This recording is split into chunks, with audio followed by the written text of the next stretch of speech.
I'm curious about how to best support individuals in high pressure situations, in environments where things are at stake. We like to call them consequential environments, but where things truly matter, and how to best support them from the mental side of things. My name is Luca Ziegler. I'm a PhD candidate at West Virginia University, and I'm getting my degree in sport, exercise, and performance psychology. So many times there are things that are consequential and people just completely lose it in a way, right? Or they're not prepared and they don't even know what happened, or maybe they don't even realize that they feel a stress in some way. So tell me more about your work.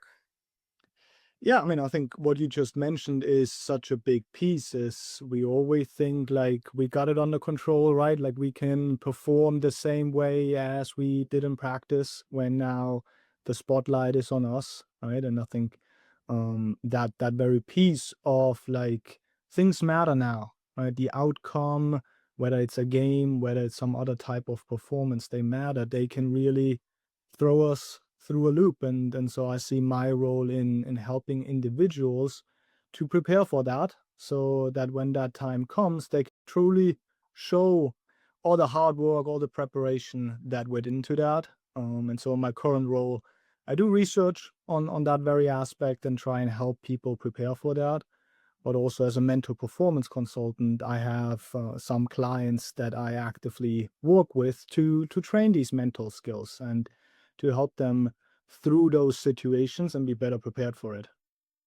Tell me more about how you help them prepare for it. So it's very similar to maybe what people think of like traditional counseling. It's just that the focus is a little bit different. It's more on mental performance instead of mental health, right? That doesn't mean that we don't come across mental health concerns, and we have a great referral network for that as well. But the work that we typically do is either on an individual basis. So we may meet for like 30 to 45 minutes, work on specific things that the client and performer is experiencing. Or we sometimes also do it in like a group setting, right? Like we work with teams where they have like interpersonal dynamics, they have to work together. There's certainly a lot of like sports psychology and like mental demands on that team as well. And so we also do group sessions to target some of these skills. The way that journey goes is unique to each person, unique to each team. But ultimately, it's we're very focused on like what does the client need and how can we get them from A to B in that sense. So tell me about why you went into this field.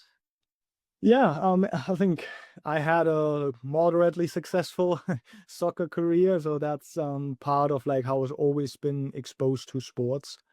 Back when I was 16, I had the opportunity to play for the German national team, and I was like, we had a lot of staff around. Like we had nutritionists, we had teachers, we had a lot of like ATs there as well. But the one piece we didn't have with us was a sports psychologist. And so that really got me thinking about like, hey, the mental side of the game, is that potentially something that is underexplored, that we don't pay enough attention to, that we can really work on to, yeah, improve performance ultimately. And that really started my way to, yeah, to think about this field of sports psychology, to get more into it. And then obviously with my like formal education, I got a closer understanding of what it truly means to be in this field, what the different nuances are. The intersection of mental health and mental performance is certainly a big piece as well. But my original motivation was truly like, hey, I'm an athlete. I think I could benefit from this. My team could benefit from this. And we don't have anyone to do it. Do you recall moments when you were in that position of consequence as an athlete and both performing very well and not performing well, and maybe what was the difference? Yeah, I mean, plenty of moments where I was exposed to like some form of pressure, right? And I mean, you always remember those that went well a little bit better, in that sense. But I think in soccer, typical situations like a penalty kick, a final in a tournament, right? Those moments were really good, and I have plenty to look back on where I was successful. But also specifically remember like moments when maybe the national team coach was observing, where maybe a coach from a higher team was observing my game and I knew they were there.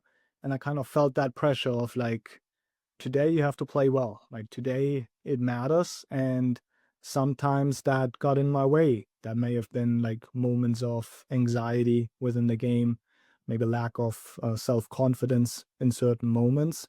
Right. And so that is part of what contributed to like my interest and see like, hey, are there other people out there that I can support with that. And so I think truly like what differentiates those moments when it went well and when it didn't go well is just how I responded to it. Like the pressure was probably very similar. And without structured training around it, it was a little bit up to chance of like, hey, is today a good day or not so good day? And so I think that's in those early stages for me what really made the difference between like how I handled those pressure situations.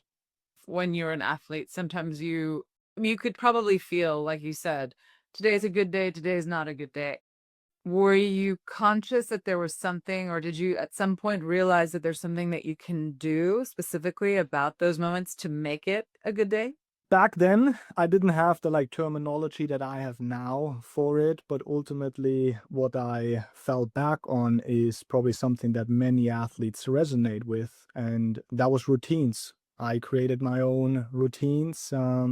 I had certainly my superstitions when it came to game preparation, whether it was like listening to a specific song, putting like my left cleat on first, whatever arbitrary piece it was, but in those moments, it felt like it gave me a sense of control, a sense of routine, like, hey, this is just another game. We've done this before, right? And so I think those were pieces that just naturally kind of emerged.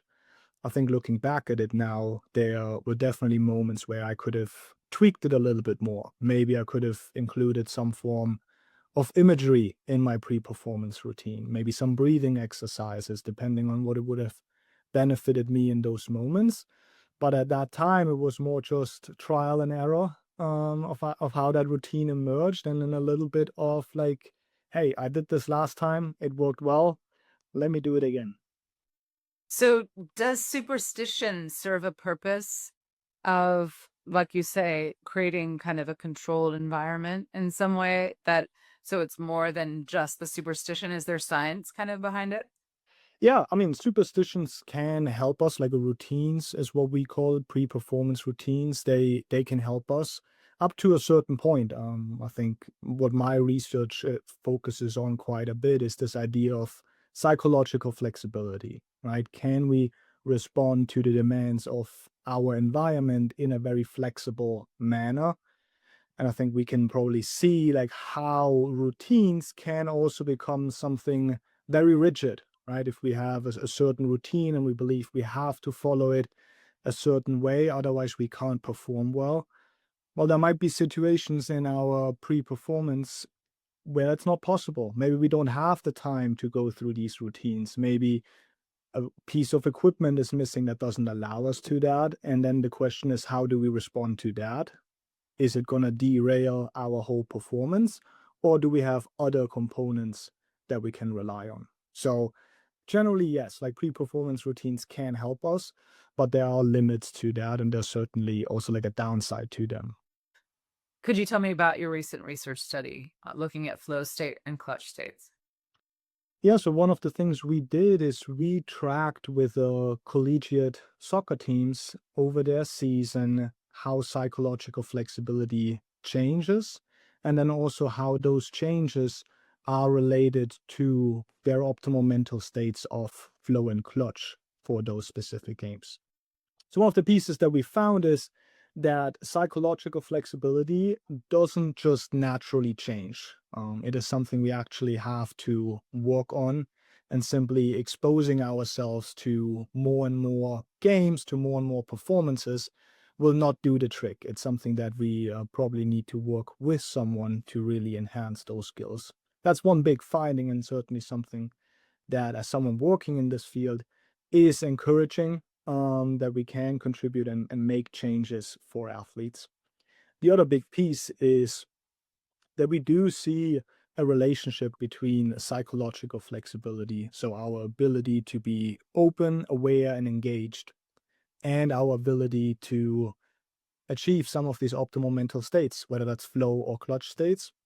That depends a little bit on the time of the season. So earlier in the season, when everything is still new, maybe the outcomes of these games don't matter as much for the long-term success of the season. We tend to experience more flow states. Clutch states, they tend to come more frequently in those postseason games, maybe those conference season games, when we've had a long season behind us, when it truly matters in types of like win or go home situations. How did you study this? How did you set it up? Yeah, so well, like many things in psychology, we use questionnaires for that, which obviously has its shortcoming since most of it is self-reported. But with our athletes, we ask them to complete the psychological flexibility questionnaire before their game, so up to 2 days before, just to get a feeling of where they're at, what their psychological flexibility is like in that part of the season.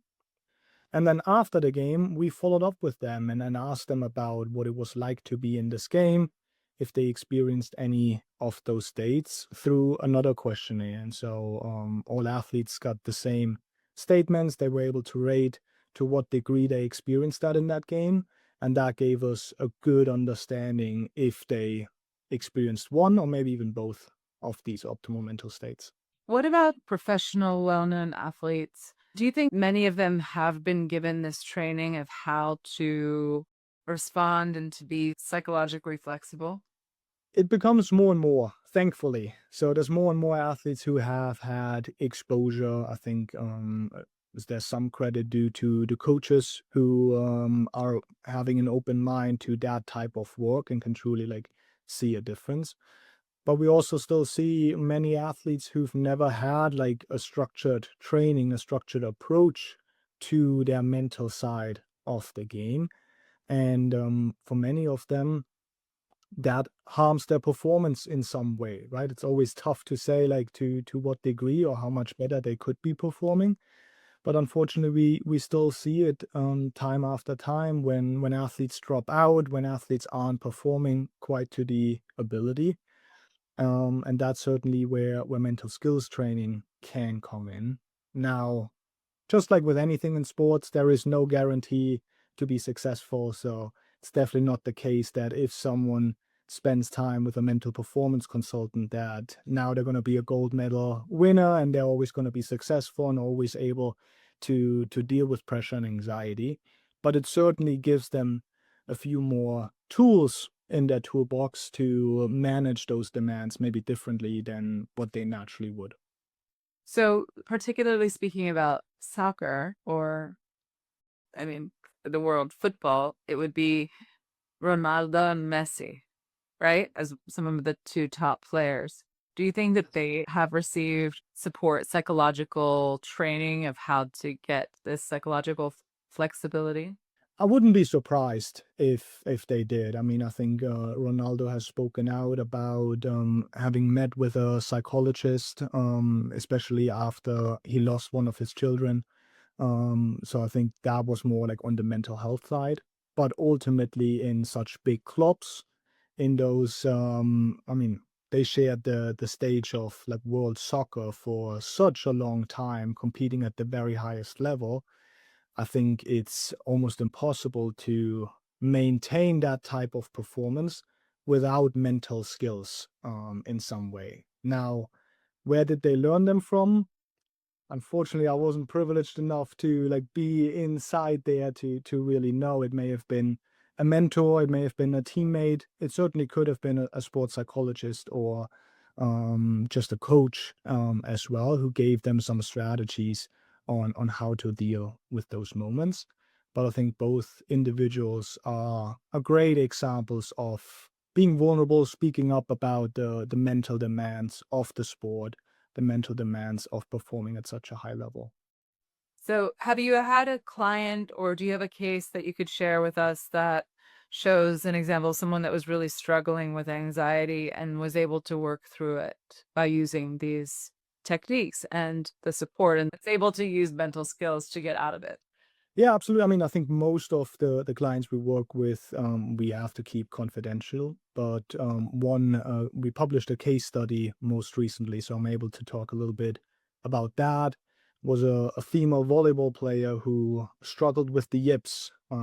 For anybody who's unfamiliar with the yips, it's pretty much like a performance or a skill that you used to be able to do, but now are unable to access it. And in that case, it was truly as a result of anxiety. That's quite often the case is when we experience heightened anxiety, our brain does what it knows best. It's trying to protect us. And so it's trying to get us out of that situation, and certainly in a performance setting like volleyball, we can see how that can be detrimental. And so she was a setter and struggled with setting the ball.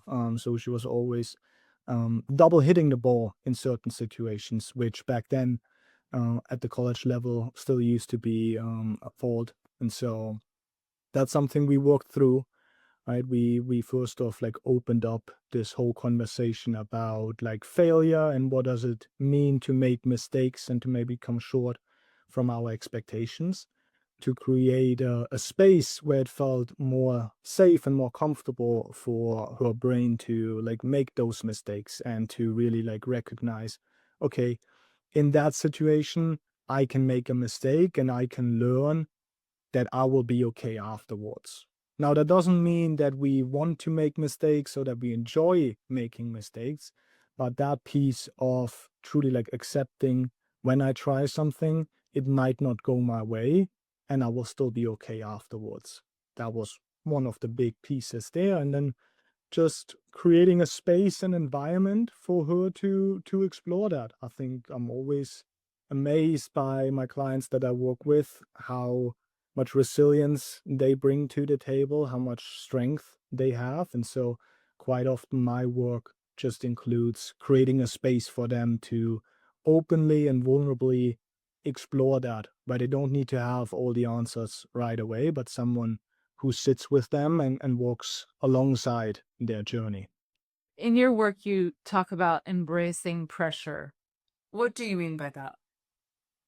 Yeah, I think embracing pressure is a simple way to express, to like not avoid pressure, to not avoid the feelings that come with pressure, but to truly come back to the present moment, to sit in that moment and be open and aware of the emotional experiences that come with it.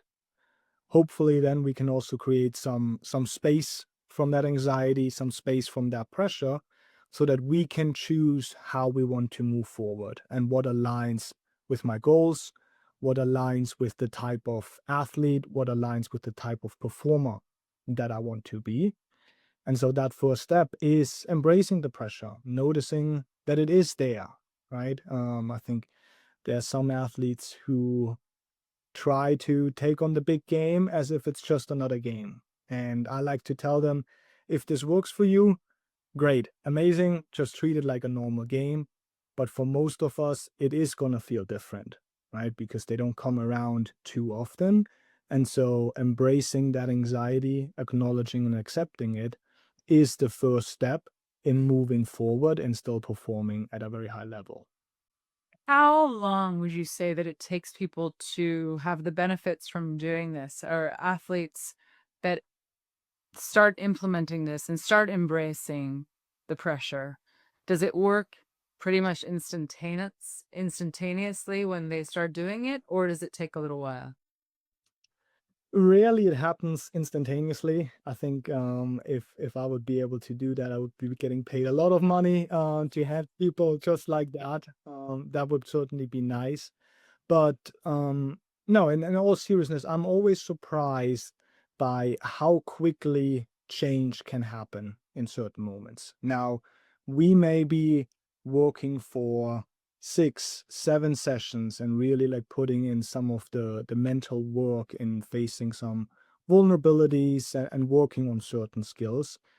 but then it can be one conversation, right? Like one sentence, something that stood out to them that flips a switch for them, that truly makes all the difference, right? I think with the athlete I just shared about, the volleyball player, we've been working for 2.5 months on the yips and kind of like working through it and creating space.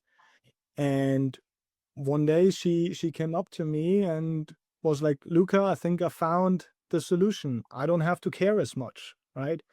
I don't have to care as much about the mistake when things don't go wrong. I don't have to care as much about the opinions of my coach or the fans that are watching." And that is all that she needed to kind of like have the freedom to perform at her best, right? And so I think it's always hard to say like which of the prior steps will lead to that moment, but Mhm. there are certainly instances when it feels like a light switch got flipped, and now they see the world a little bit differently. What would you recommend that people, let's say, that are maybe not professional athletes do to improve their game and improve their experience of sports? One of the first pieces would be to not start in this high stakes match, because I think that is commonly what many athletes and performers do just alike. They try to save those mental skills until it truly matters. Well, the problem with that is that quite often the emotional intensity of those moments are just too overwhelming. And so, whatever I'm going to say next is I would encourage you to try and embrace that even in the matches leading up to that, maybe even in practice to see how you respond to that. I think one piece that we haven't touched on too much yet is this idea of like values of like how do you want to show up in this match? What type of tennis player do you want to be? Would you like to be competitive? Would you like to be humble? Would you like to be quick, resilient? All of these different things that you may attribute and choose as a tennis player. And then take a moment to really think about how would someone who's observing me be able to see that? What are the behaviors they would be able to notice if I would be that type of tennis players? And quite often, like once we have those behaviors identified, we can actually execute them because we can do behaviors independent of our internal state. So we can hustle, we can work hard even when we are feeling anxious, right? And so quite often in our language, we use our feelings and emotions as barriers to the type of person that we want to be. And I think a much better way to phrase that is to use the word and, right? I am anxious and I am hardworking in that sense. So those can coexist at the same time. So what are 3 tips that you would give someone who maybe has kind of not professional level goals of sports, but wants to compete and competes in their life for fun? Yeah, I think that's a wonderful question because it really highlights that all of us are performer on some level, right? That might be my recreational tennis match. That might be me giving a presentation at work. That might just be me showing up for my partner and I want to be better, right? And so I think in our own unique way, we're all performers and we can all benefit from some of these strategies. And there's no like one size fits all, certainly, but I think like three pieces that I would share with anybody would be, first of all, these moments often bring anxiety, and anxiety feels uncomfortable. I totally understand that, but anxiety is also a great signal that we're doing something that is important to us, right? And if we can bring our attention back to that and be like, hey, yes, I am anxious because I'm about to do something that truly is meaningful to me, that can sometimes open up the space that, like, now I can carry this anxiety a little bit differently. I don't have to get rid of it. It can just be there and it's just a signpost, so to speak.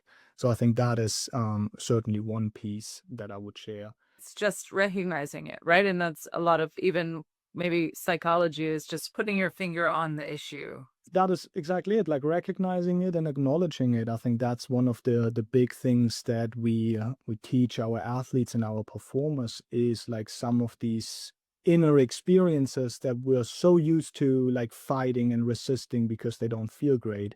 The first step is often just to acknowledge them, accept them, and also maybe think about like, maybe I don't need to get rid of them. And if I don't have to spend time fighting with my anxiety, well, what do I have time for now? Right? Maybe I can now bring my attention back to the exam at hand, to the tennis match at hand. Right? And I think that opens up a very unique experience. I think the second piece to that, the second strategy to that, is we do need to spend some time to intentionally seek out that discomfort in a way that feels safe but challenging to us, right? And I think that is something that is different for each one of us, right? We see the Olympics are on now. Like that is certainly very high levels of anxiety for those athletes. But that doesn't mean that your local tennis match cannot be equally as anxiety provoking. And so to really seek out these situations and to be in those moments and walk with your emotions, just stick in it for another minute and another moment and see kind of like what happens. And what many people notice is that, like, okay, I can actually do this. Like, I can handle this. I don't need to immediately like shut down and remove myself from this situation, which is what we other times often do, right? Like, anxiety pops up, we'd be like, oh, this doesn't feel good. And we try to avoid it, maybe by pulling out our phone, checking social media, all of these things to just kind of like get rid of that icky feeling inside of us. What would you say would be another thing that someone should do? I think it fits very well with the podcast. It's to be curious, right? Mhm. Be curious about like what is showing up there, because I think curiosity is a wonderful antidote to judgment, right? And if anxiety shows up and I judge it as good or bad or helpful and unhelpful, now I'm in that mindset. If I can be curious about that emotion and what's showing up, I can learn more about it. I can be like, okay, like, what are you trying to tell me? Many of my athletes, I teach this idea of emotions are team. Treat emotions as messages, right? And so whenever an emotion comes up, be curious about it, try to understand it, and really ask it, like, what are you trying to tell me? What are you trying to warn me about? What are you trying to protect me from? Right. And with that open mind, that curiosity, now our emotion and us, we're on the same side, right? We're not headbutting against each other, but we're actually trying to like walk through this together. And curiosity is one of the simplest and most effective strategies to employ in those situations. Thank you so much, Luca. Thanks so much. It was a great conversation. Appreciated it. Curious by Nature is a production of Newswise. More than 7,000 journalists get the Newswise wires. Visit newswise.com and find out how to spread your news today.